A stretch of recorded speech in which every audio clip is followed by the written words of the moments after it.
오늘 우리에게 주시는 하나님의 말씀은 지난주에 이어서 하나님의 나라에 대한 예수님께 말씀하신 비유를 가지고 함께 나누길 원합니다. 마태복음 13장 24절에서 33절까지의 말씀 보도록 하겠습니다. 제가 한 절, 여러분이 한 절 읽도록 하겠습니다. 예수께서 그들 앞에 또 비유를 들어 이르시되 천국은 좋은 씨를 제밭에 뿌린 사람과 같으니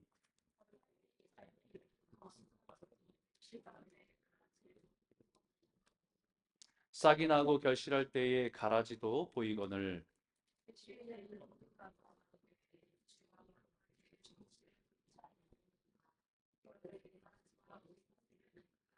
주인이 이르되 원수가 이렇게 하였구나. 종들이 말하되 그러면 우리가 가서 이것을 뽑기를 원하시나이까?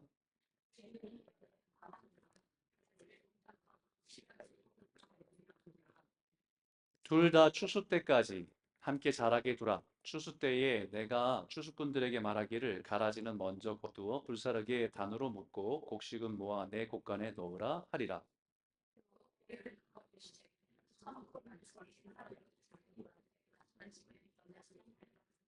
같이 듣겠습니다.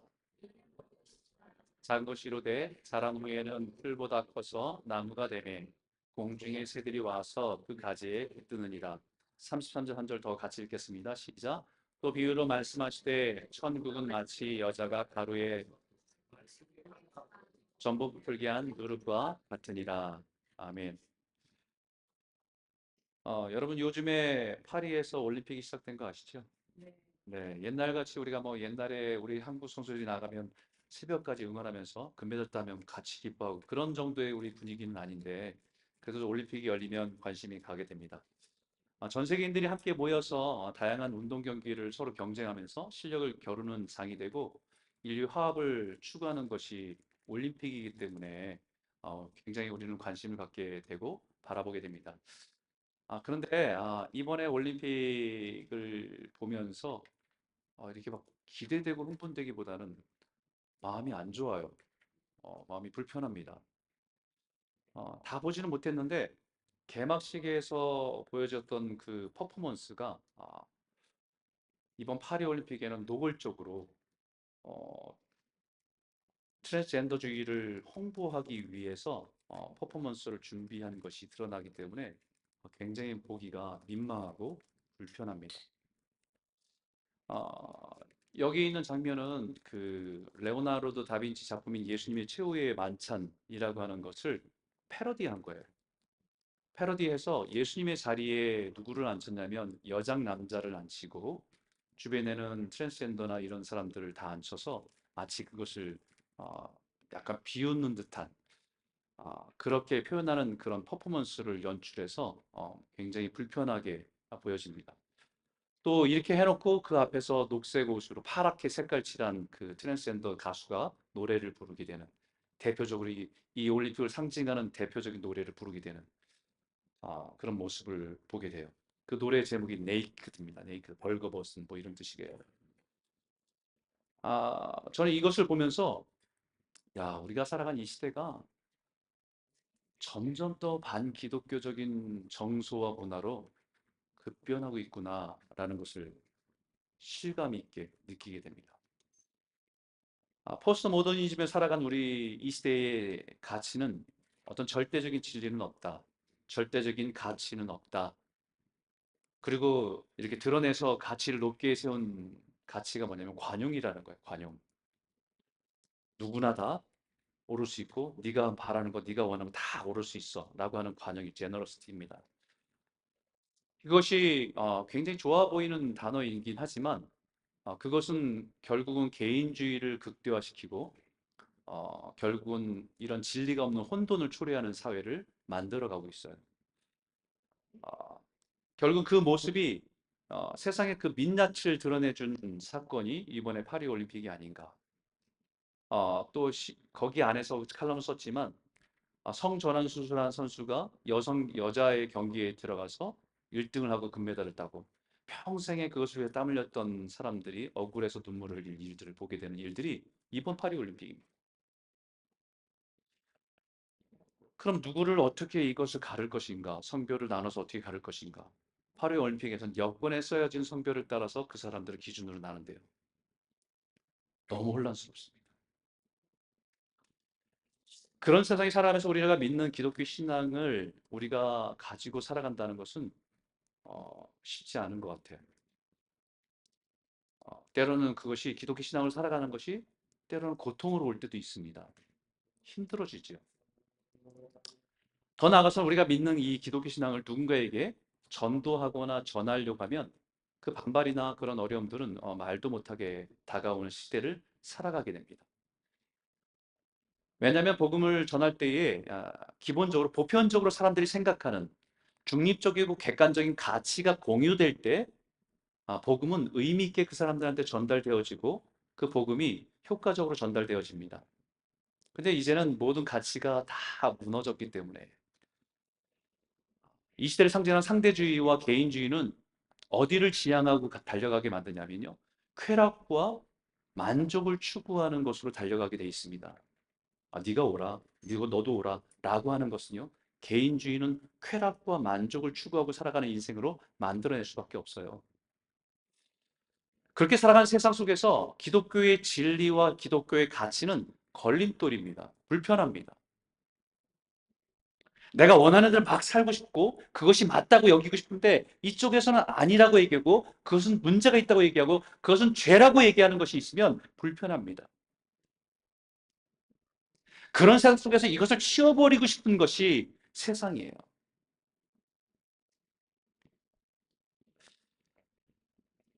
왜 오늘날 이렇게 세상이 이렇게 망가지게 됐는가?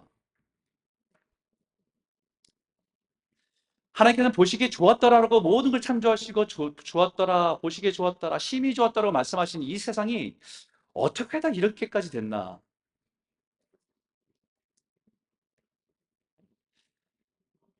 과연 하나님이 살아계시다고 한다면 오늘 이런 세상을 보면서 과연 하나님은 과연 무엇을 하고 계시는 것인가? 이런 질문을 갖게 되죠. 이런 질문에 대한 주님의 마음과 답이 오늘 본문 안에 있습니다. 지난주에 이어서 하나님 나라는 농부가 자신의 밭에 씨를 뿌리는 비유로 복음의 씨를 자신의 밭에 뿌렸다고 말씀하셨어요. 오늘 우리가 읽은 본문은 그 뿌려진 밭에서 일어나는 일이라고 할 수 있습니다. 13장 24절 25절인 말씀인데 같이 한번 큰 목소리로 한번 읽을까요? 함께 읽겠습니다. 시작. 예수께서 그들 앞에 또 비유를 들어 이르시되 천국은 좋은 씨를 제 밭에 뿌린 사람과 같으니 사람들이 잘 때에 그 원수가 와서 곡식 가운데 가라지를 덧뿌리고 갔더니 여러분 너무나 잘 아는 비유입니다. 알곡과 쭉정이라고 가라지 이렇게 비유된 비유입니다. 전국은 하나님 나라는 마치 좋은 씨를 자기 밭에 뿌린 사람과 같다라고 말씀했어요. 마치 이 말씀대로라고 한다면 하나님 나라 천국 이코르 좋은 씨를 자기 밭에 뿌린 사람 이렇게 비유할 수 있겠죠. 틀린 건 아닙니다.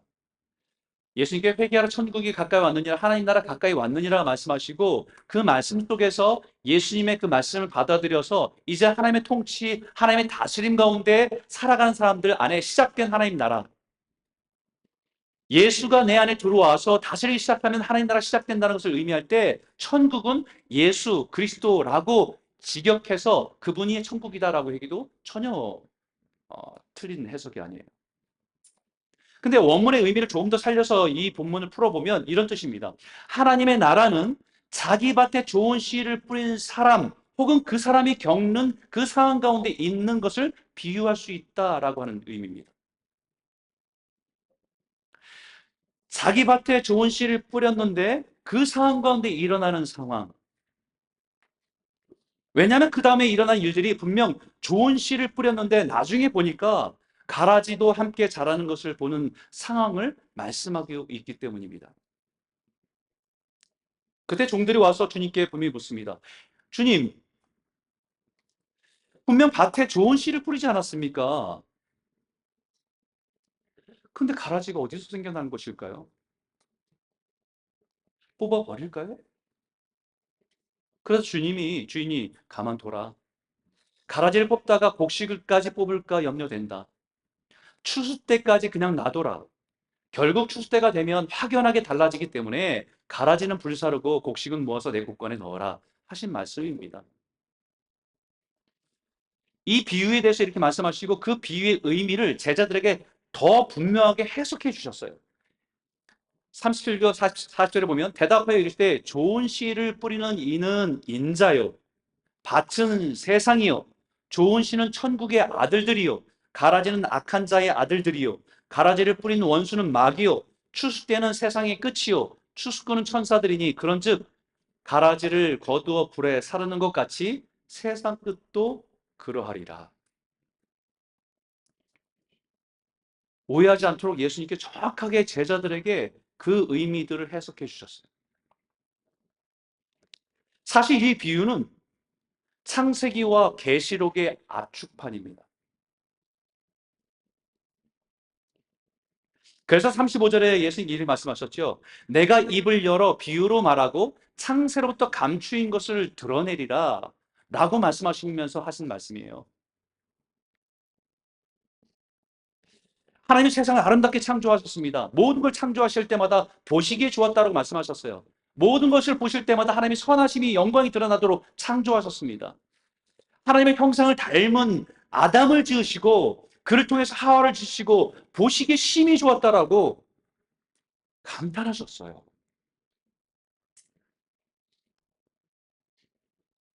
기뻐하셨습니다. 그러나 사단은 아담을 속여서 죄를 짓게 하고 세상은 죄로 인해서 깨어지고 복잡해지고 어려워지기 시작합니다. 하나님의 형상으로 지음받은 사람에게서 선함이 드러나지 않아요.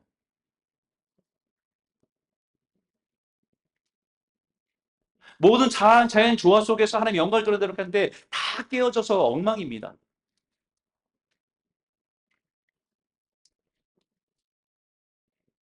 하나님의 아들과 세상의 딸들이 뒤섞여 살아가게 됩니다. 마치 좋은 씨를 통해서 자라는 곡식과 가라지가 함께 자라는 것처럼. 그래서 주인의 종들이 이렇게 말합니다. 27절에 집 주인의 종들이 와서 말하되 주여 밭에 좋은 씨를 뿌리지 아니하였나이까 그런데 가라지가 어디서 생겼나이까. 이 말의 뜻은요 이런 겁니다. 하나님은 선하신데 왜 세상은 이렇게 악한 사람이 많습니까?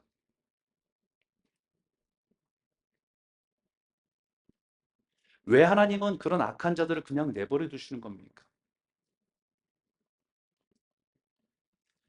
왜 하나님은 지금도 그들의 죄악과 이 악행들을 방관하고 계시는 겁니까?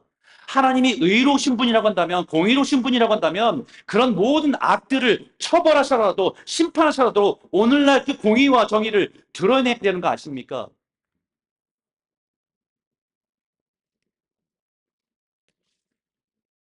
우리가 깨어진 세상을 살아가면서 우리는 이런 질문을 가지고 바라볼 때 있어요. 누군가에게 복음을 전하다 보면 어떤 사람은 이것을 가지고 하나님을 믿지 못하는 이유로 얘기합니다. 하나님이 선하시다고 한다는데 세상이 왜 이래? 그렇게 연약하고 깨끗한 그런 사람들이 왜 그런 악한 사람들한테 고통을 받고 있는 것을 방관하시냐고.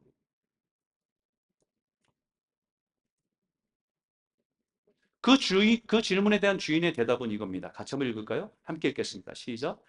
주인이 이르되 가만두라. 가라지를 뽑다가 곡식까지 뽑을까 염려하노라.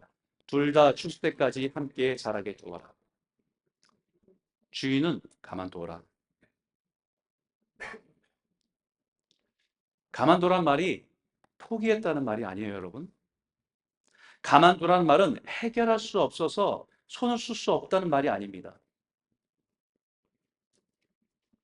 세상이 악한 것을 주님은 잘 아신다는 말이에요.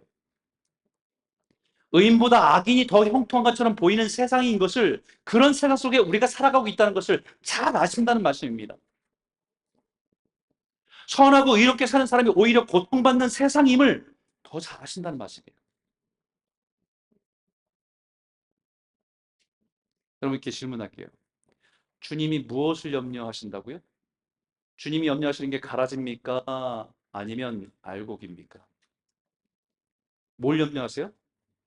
가라지를 염려하세요? 가라지가 많이 퍼질까 봐? 주님이 염려하시는 것은 가라지가 아니라 알곡이에요. 더 정확하게 얘기하면 아직 열매가 맺지 않은 좋은 씨로 자라가는 것들이에요. 아직 출시대가 되지 않아서 열매가 맺히지 않은 겉으로 보기에는 가라지와 똑같이 생겨 있는 그러나 좋은 씨로 인해 자라가고 있는 그것을 더 염려하고 있다는 겁니다. 분명 좋은 씨를 예수님을 받아들여 살아가는데 살아가는 모습이 세상의 가라지와 똑같이 살아가는 모습, 아직 열매 맺지 않는 그 모습을 보면서 그것을 염려하고 있다는 거예요. 예수를 믿는데 여전히 예수를 믿고 살아가는데 아직 열매가 없어요. 주님 볼 때는 가라지나 모습이 똑같습니다. 가라지를 염려하는 것이 아니라 그것이 자라서 열매 맺기까지 주님이 기다리시고 그것을 걱정하시고 있는 겁니다.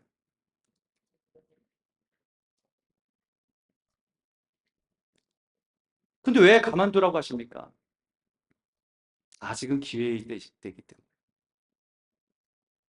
아직은 기회가 있기 때문에. 회개할 기회가 있고 성장할 기회가 있기 때문에. 지금은 자라가야 할 때이기 때문입니다. 지금은 은혜의 때라고 말합니다.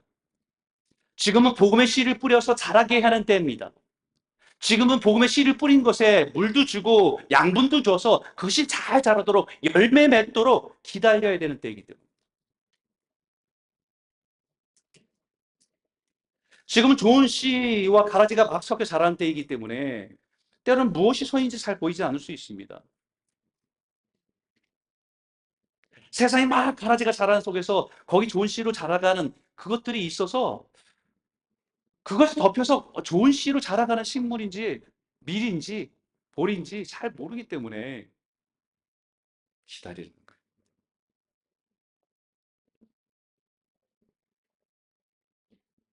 마치 가라지에 가려서 알곡들이 잘 보이지 않는 것입니다. 그러나 이 시간에 주님은 기다리는 시간이에요. 좋은 씨가 자라서 열매 맺기를 기다리는 시간입니다. 그러나 마냥 기다리진 않아요. 반드시 선한 것을 드러내실 때가 있어요. 요한복음 12장 47절 48절 이렇게 말합니다. 사람이 내 말을 듣고 지키지 아니할지라도 내가 그를 심판하지 아니하리라. 내 말을 듣고 지키지 않아 내가 그를 심판하지 않겠다. 이렇게 말씀하셨어요. 내가 온 것은 세상을 심판하려 함이 아니요 세상을 구원하려 함이라. 나를 저버리고 내 말을 받지 아니하는 자를 심판할 이가 있으니 곧 내가 한 그 말이 마지막 날에 그를 심판하리라. 예수님이 이 땅에 오신 것은 심판하기 위해서 오신 것이 아니라 우리의 죄 때문에 우리를 대신해서 십자가에서 심판받으러 오신 것입니다. 그 말이 심판이 없다는 말이 아니에요. 반드시 그날은 올 것입니다. 하나님의 심판하시는 날이 임할 것입니다.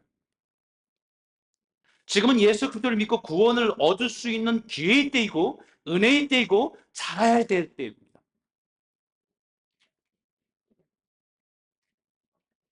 그러나 그 날에는 분명히 집니다. 억지로 가라지 사이에서 그것을 알고 찾으려고 애쓰지 않아요. 왜? 그날이 되면 분명하게 확연하게 드러나기 때문에. 알곡과 가라지는 확연하게 드러나기 때문에. 이 비유를 할 때 유대인의 농부들은 다 이해해요. 때가 되면 알고 좋은 씨에 뿌려진 알곡들은 다 고개를 숙입니다. 열매들. 가라지는 계속해서 뻣뻣하게 서 있죠. 심지어는 좋은 씨를 뿌렸는데 그때까지 열매 맺고 계속 뻣뻣하게 서 있는 그런 것도 있을 수 있어요. 그때 농부는 그것을 이거 좋은 씨에서 뿌렸는데 이게 아직 열매가 없네. 그것은 추스려서 고가에 넣을까요? 아니요, 그것은 가라지와 같이 넣을 거예요.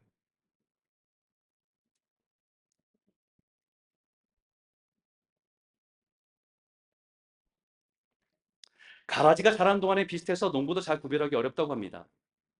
그래서 자랄 때는 잘 몰라요. 수많은 이단과 유사 기독교가 너무 많아서 무엇이 진짜인지조차 구별하기 어려운 시대를 살아가고 있습니다. 그러나 추수 때가 되면 확연히 구별됩니다. 구별된 기준은 열매입니다. 좋은 씨로 잘 자란 것은 추수가 되어서 고개를 숙이고 열매로 인해서 확연히 구별된다고 예수님께서 말씀하셨어요. 마태복음 7장 17절과 20절에 있는 말씀인데 같이 한번 읽겠습니다. 시작. 이와 같이 좋은 나무마다 아름다운 열매를 맺고 못된 나무가 나쁜 열매를 맺나니 좋은 나무가 나쁜 열매를 맺을 수 없고 못된 나무가 아름다운 열매를 맺을 수 없다. 아름다운 열매를 맺지 아니하는 나무마다 찍혀 불에 던져집니다. 이러므로 그들의 열매로 그들을 알리라. 좋은 나무인지 나쁜 나무인지 구별할 수 없대요. 열매로 구별된대요. 여기 좋은 나무, 지난번에 얘기했던 것처럼 선함, 하나님이 기뻐하시면 하나님 보실 때 좋은 것이에요. 그들의 열매로 그들을 알리라. 그러나 분명한 것은 추수할 때가 있습니다. 분명한 것은 하나님의 심판의 때가 있다는 것이에요. 그때는 예수님께서 대신 죽으러 오시는 것이 아니라 심판으로 오십니다.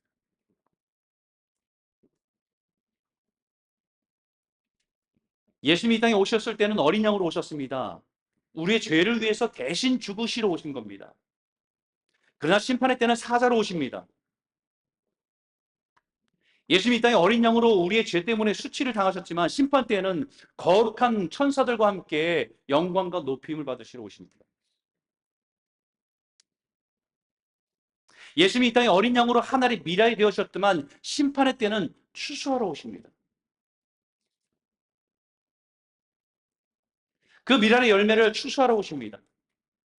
예수님이 이 땅에 오셔서 염소와 같은 우리를 하나님의 자녀로 부르셔서 양의 우리를 담으셨는데 심판 때는 염소와 양을 구별하십니다.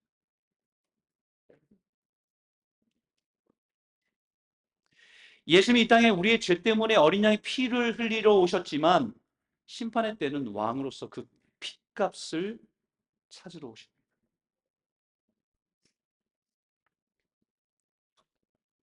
그렇기 때문에 우리는 추수의 때까지 성도는 농부의 심정으로 살아가는 거예요. 눈에는 아직 열매가 보이지 않지만 답답한 마음을 가지고 있지만 그래도 세상에 말씀을 가지고 살아나가는 거예요. 그래서 시편 126편에 이렇게 말하죠. 눈물을 흘리며 씨를 뿌리는 자는 기쁨으로 거두리로다. 울며 씨를 뿌리러 나가는 자는 반드시 기쁨으로 그 곡식단을 가지고 돌아오리로다. 좋은 씨를 뿌렸어요. 그냥 혼자 막 자라는 게 아니고요. 농부는 가서 밥도 읽어줘야 되고 물도 줘야 되고 거름도 줘야 되고 아직 열매가 보이지 않지만 농부는 또 씨를 뿌리러 나가는 거예요. 눈으로 볼 때는 악이 더 강하고 하나님의 선하심이 잘 보이지 않고 하나님의 말씀이 진리라고 믿으며 살아도 금방 나에게 돌아오는 것이 보상이 아니라 어려움이라고 할지라도 눈물을 흘며 씨를 뿌리는 거예요. 과연 하나님께서 이 세상을 다스리고 계신가라고 하는 의구심이 들고 의심이 들기 때문에 힘들어도 하나님이 우리에게 맡겨진 그 좋은 씨를 가지고 세상으로 나아가는 거예요. 내 마음에 복음의 씨를 뿌리고 내 가정에 말씀의 씨를 뿌리고 내가 살아가는 일터에 믿음의 씨를 뿌리러 나아가는 것입니다. 그리고 반드시 주님 오시는 그날에 우리의 삶의 열매를 가지고 나아가게 될 줄을 믿고 살아가는 것이죠.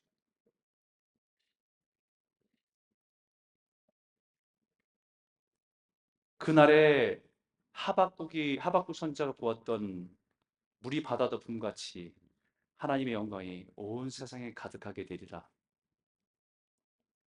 라고 하는 비전을 보게 되는 거죠. 여러분, 우리와 같이 하박국 선지자 동일하게 고통했잖아요. 하나님께 호소합니다. 하나님, 세상이 왜 이렇게 악한 겁니까?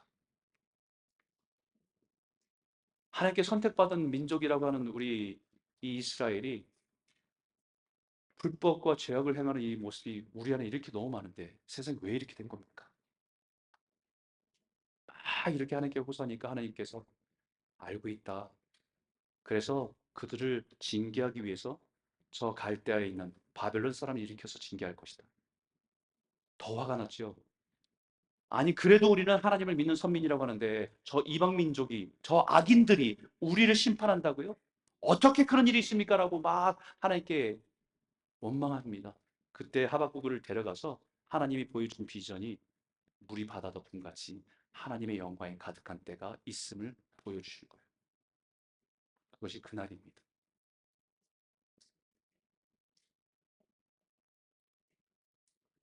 그래서 예수님이 이 비유의 마지막을 이렇게 말씀하셨어요. 같이 한번 읽어볼까요? 함께 읽겠습니다. 시작. 그때 의로운 사람들은 아버지의 나라에서 해같이 빛날 것이다. 귀 있는 사람은 잘 들어라. 귀 있는 사람은 잘 들으라고 말씀하셨어요. 의인들은, 내가 의로운 사람이 아니라 예수 그리스도의 의를 힘입어 살아가는 의인들은 자기 아버지의 나라에서 해같이 빛납니다. 귀 있는 자는 잘 들으라. 사랑하는 성도 여러분,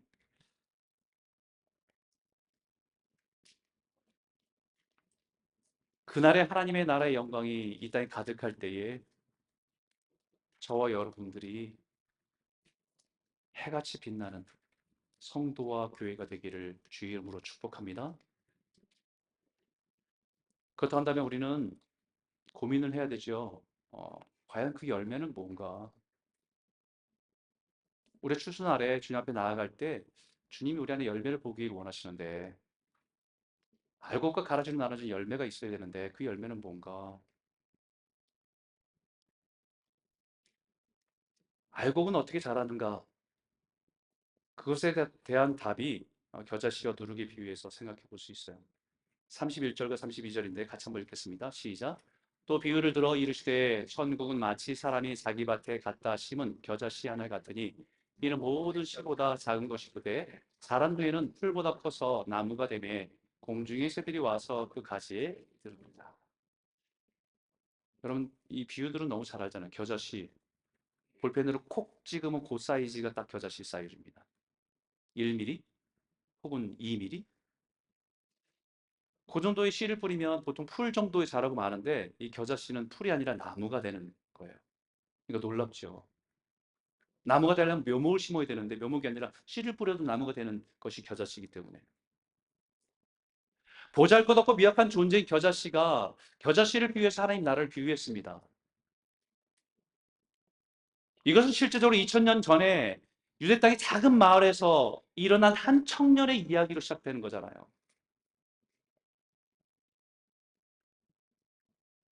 로마 제국이 온 세상을 다스리고 있는 그 시기에 유대 땅의 저 시골의 한 청년의 이야기, 그 이야기가 마치 너무 작아서 아무도 관심 갖지 않는 겨자씨와 같은 이야기, 그 이야기가 로마를 바꾸고 아시아로 유럽으로 생명 있는 나무로 자라가게 한 것을 하나님의 나라로 말씀합니다. 그 시에는 생명이 있었기 때문에 생명력을 가진 사도들과 제자들을 통해서 세상으로 퍼져간 것이 하나님 나라입니다. 주님이 말씀하신 추수할 때까지, 추수가 될 때까지 세상으로 더욱더 퍼져가고 성장할 것입니다. 마태복음 24장 14절에 이 천국 복음이 모든 민족에게 증언되기 위하여 온 세상에 전파되리니 그제야 끝이 오리라.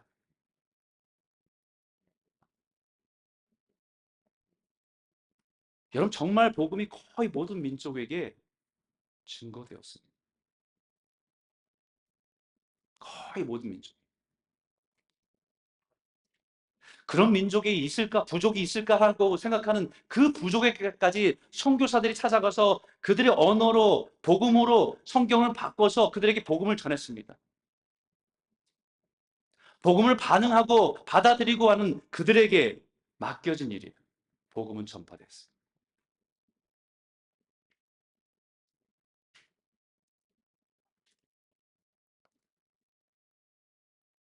세상 오지를 가도 교회가 세워져 있고 그것에 복음을 전하기 위해서 수많은 선교사들이 그 땅 끝까지 나아가서 복음을 전하고 있습니다. 물리적인 시간으로도 거의 다 왔습니다.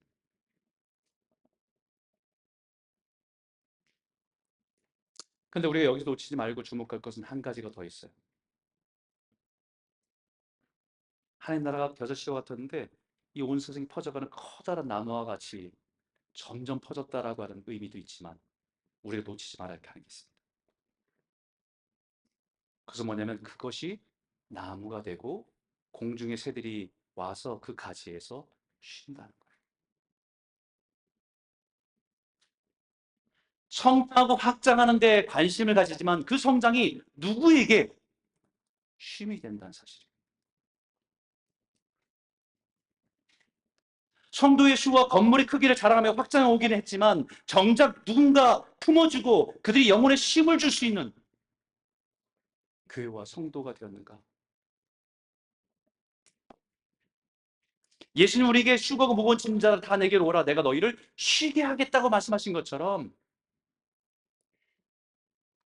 커져가는 나무뿐만 아니라 그 나무에 수많은 새들이 와서 깃들고 쉼을 얻고 하나님의 위를 얻는 공동체가 돼요.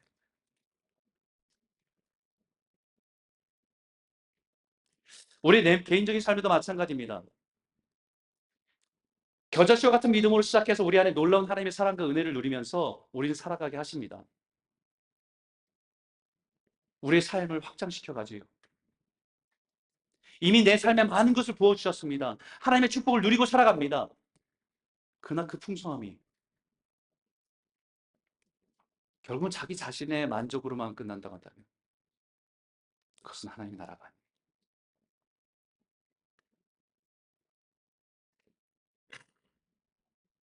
그 풍성함이 이 악한 세상 살아가면서 상처받고 깨어져 있는 영혼이 와서 쉴 수 있는 나무가 되어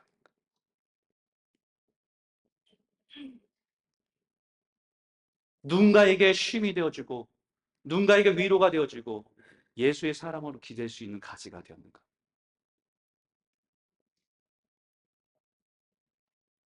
그것이 예수님께서 말씀하신 나는 포도나무여 너희는 가지니 저가 내 안에 내가 저 안에 있으면 이 사람은 과실을 많이 맺나니 나를 떠나서 너희가 아무것도 할 수 없습니다.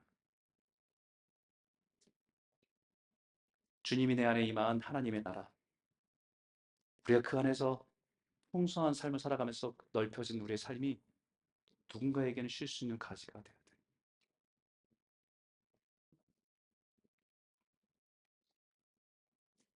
사랑하는 성도 여러분, 하나님 여러분 우리 안에 겨자씨 같은 씨를 뿌리셔서 우리 안에 일을 하세요. 영적인 영향을 넓혀주세요. 그 일을 해보라고 때는 물질도 부어주세요. 그것이 나의 만족이 아니라 그것이 누구에게 쉼을 줄 수 있고 위로가 될 수 있는 예수의 향기를 드러내는 성도로 살아가.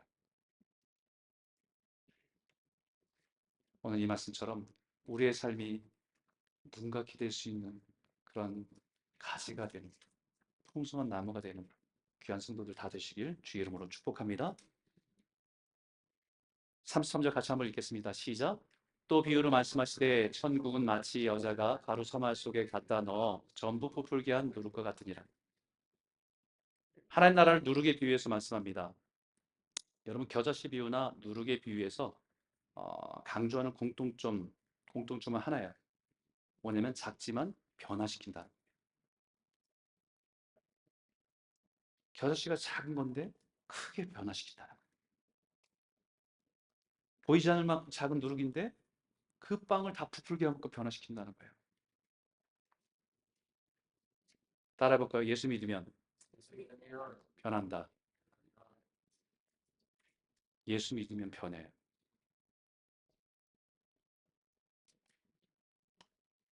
하나님 나라가 이미 우리 안에 있어서 역사하기 시작하면 그 사람은 변합니다. 작은 겨자씨가 변해서 선한 영향력이 큰 나무로 성장하고 변하는 것처럼 작은 누룩이 가루 서말에 전부를 부풀게 할 정도로 완전히 변하는 것처럼 변하게 하십니다. 근데 우리가 조심해야 될 것이 있어요. 성경의 누룩에 대해서 비유를 말씀하실 때는 두 가지가 있어요. 하나는 부정적인 거고 하나는 긍정적인 것입니다. 부정적인 것은 바리새인과 서기관의 누룩을 조심하라 라고 할 때는 부정적인 것입니다. 바리새인의 가르침, 서기관의 가르침을 계속 듣다 보면 뭘 닮아가냐면 예수를 닮아가는 것이 아니라 바리새인을 닮아가는 거죠. 위선과 교만의 모습만 닮아가는 거예요.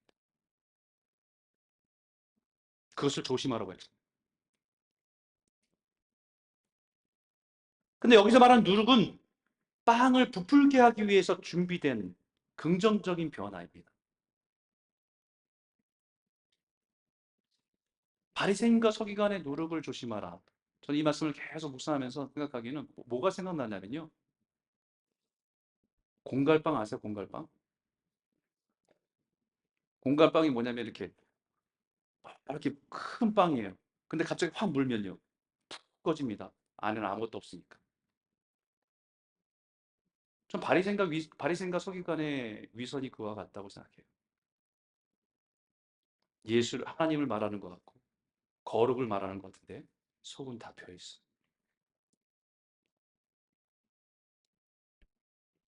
오늘 많은 성도들이 그렇지 않습니까? 신앙생활하면서 신앙의 전통에서 나오는 말들과 모습은 되게 성숙한 것 같은데 한번 물면요. 없어 아무것도.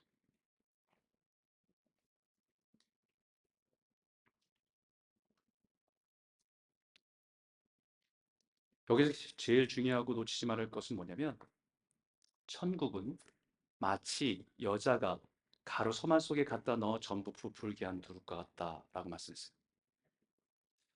겨자씨 비유에서는 누가 이 겨자씨를 뿌렸다라고 주어가 없습니다. 그죠? 어떤 남자가, 어떤 여자가, 어떤 귀한 사람이 이런 얘기가 없어요. 근데 특별히 여기에는 여자가 가루 서말에 누룩을 넣었다라고 말합니다. 심었다라고. 예수님 의도적으로 얘기하신 거예요.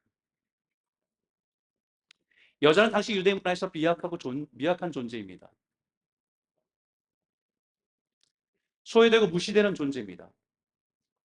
근데 그런 여자를 통해서 시작된 놀라운 변화라고 말합니다. 그것은 마치 여자의 후손이었던 마리아를 통해서 예수의 복음이 그렇게 시작된 것을 암시하고 있는 것 같습니다.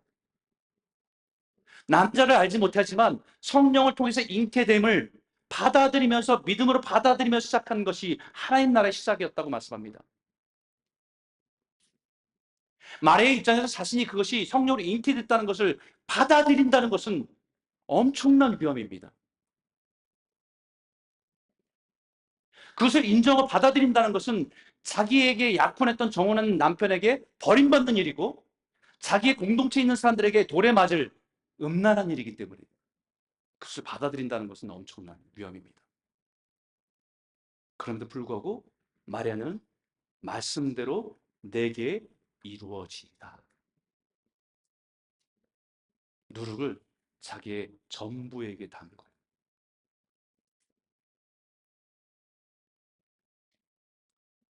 그 믿음을 통해서 시작된 하나님의 나라. 그 믿음은 자신의 인생 전부를 드린 믿음입니다. 그 믿음의 시작은 수많은 사람을 변화시키는 구원의 역사가 시작하는 것이 그 믿음에서 시작했기 때문입니다.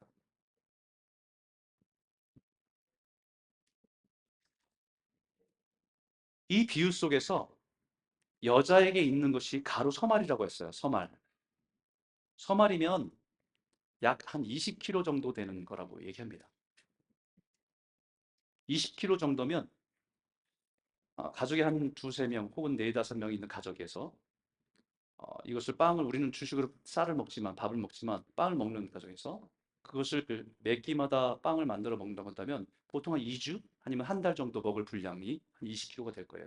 잘은 모르겠지만. 그럼 여러분 이것을 빵으로 주식을 먹기 위해서는 어떻게 합니까? 그때마다 식사 때마다 적당한 양을 가져다가 여기에 누룩해서 이것을 불려서 이걸 반죽해서 빵을 만들어 먹죠.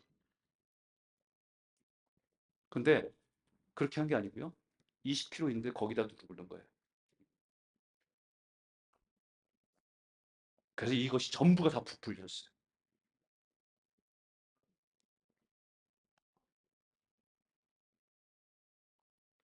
잘한 걸까요? 잘못한 걸까요? 아마 제가 그랬으면 아마 등싸대기 맞았을걸요.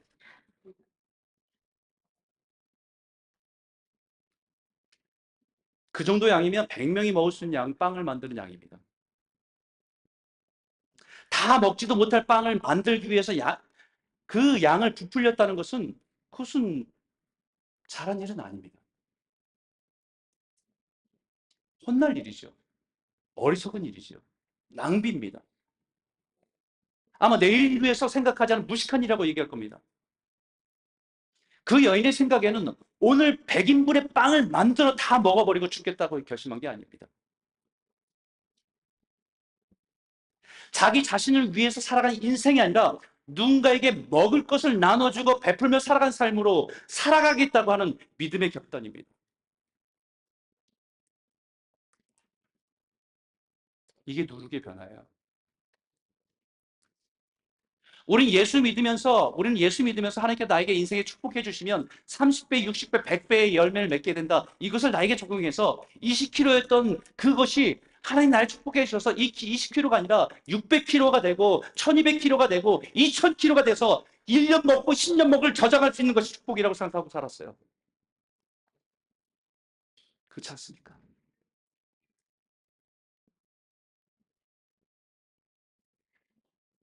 그렇지 않아요?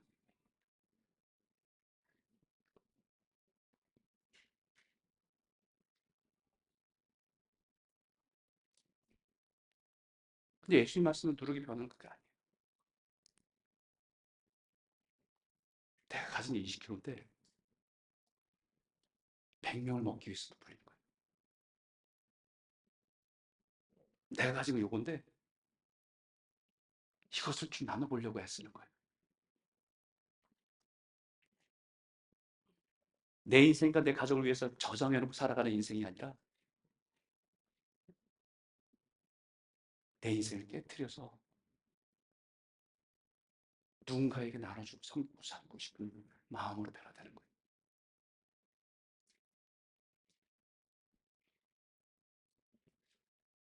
저 목회를 하면서 우리가 정말 잘못 가르쳤구나. 그래서 기독교를 너무 오해하고 살았구나.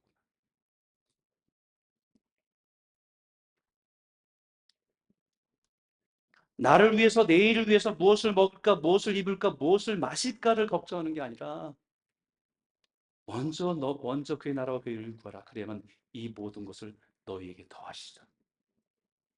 이 말씀, 이 말씀이 내게 임하여 이루리라. 그게 누룩이에요.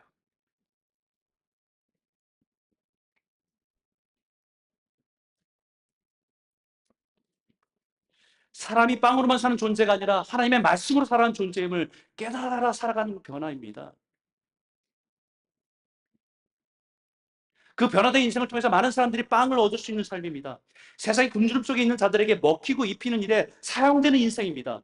비록 가진 것이 가로 소말밖에 없지만 그곳으로 100여 명이라도 먹이면서 하나님 나라의 영향력으로 섬기며 살아가도록 하는 그 변화가 예수 믿는 사람의 변화입니다.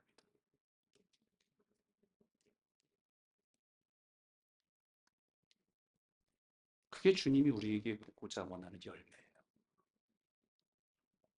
그 열매를 기다리시면서 악한 세상을 참고 인내하시는 것이 주님의 마음입니다.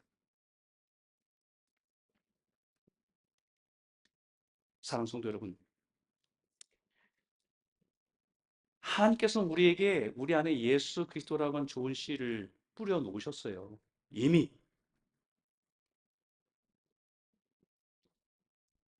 잘 자라고 있습니까?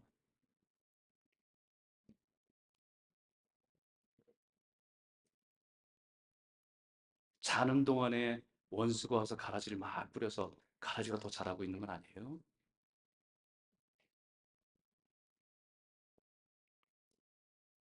추수 때가 가까운 이 시대에 열매가 익어가고 있습니까? 예수 그리스도가 마치 겨자씨와 같이 누룩과 같이 우리 안에서 역사하시는 능력으로 열매 맺게 되기를 소원합니다. 우리의 믿음이 예수를 믿는 아주 작은 믿음에서 시작했지만 우리의 삶을 통해서 수많은 영혼들이 쉼을 얻고 안식을 얻게 되는 그런 인생이 되기를 소원합니다. 우리의 본성은 죄를 짓는 것에 더 익숙하고 자기밖에 모르는 사람이지만 누룩처럼 그 성질이 바뀌어서 변화되는 사람.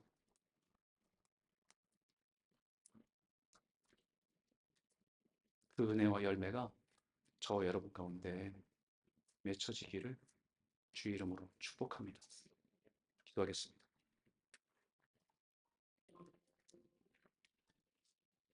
지금 우리 같이 한번 생각하고 기도했으면 좋겠어요. 하나님, 아무리 세상을 봐도요, 우리는 모순된 세상을 살아갑니다. 선한 것보다는 악한 것이 더 많이 보여지는 세상을 살아요. 어떨 때는 악한 것이 더 당당하게 외치는 시대를 살아가고 있는 것입니다. 그런 시대를 살아가면서 우리 안에 시작하신 하나님의 나라가 자라고 성장하고 열매 맺는 삶이 되게 하여 주십시오. 겨자씨와 같은 작은 믿음이지만 믿음 안에서 자라가게 하셔서 세상에서 지친 영혼이 기댈 수 있고 의지할 수 있고 우리 안에서 예수를 발견할 수 있다고 한다면 그것은 귀한 인생입니다. 누룩과 같이 하나님 나라의 말씀이 우리의 심령을 변화시켜서 나 중심의 인생이 아니라 사랑과 헌신의 도구로 쓰임받는 인생이 되게 한다고 한다면 그것은 정말 아름다운 인생입니다. 오늘 이 말씀을 가지고 하나님 그런 인생 되기 원해요. 하나님 우리를 예수 믿으면서 30배, 60배, 100배 내가 가지고 있는 것이 뻥튀기가 돼서 더 많은 부유함, 풍성함을 가지고 누리는 것이 예수 믿는 건 줄 알았어요. 근데 그게 아닙니다. 주님 내가 가지고 있는 것 안에서 우리가 주님을 닮은 삶을 살아가기 원하신 열매를 보기 원하신다는 거죠. 우리 한번 같이 한번 기도하겠습니다. 그런 삶을 살고 싶습니다. 은혜를 허락하여 주시옵소서, 자라게 하여 주시옵소서, 열매 맺게 하여 주시옵소서. 함께 기도하겠습니다. 하나님 아버지 감사합니다. 하나님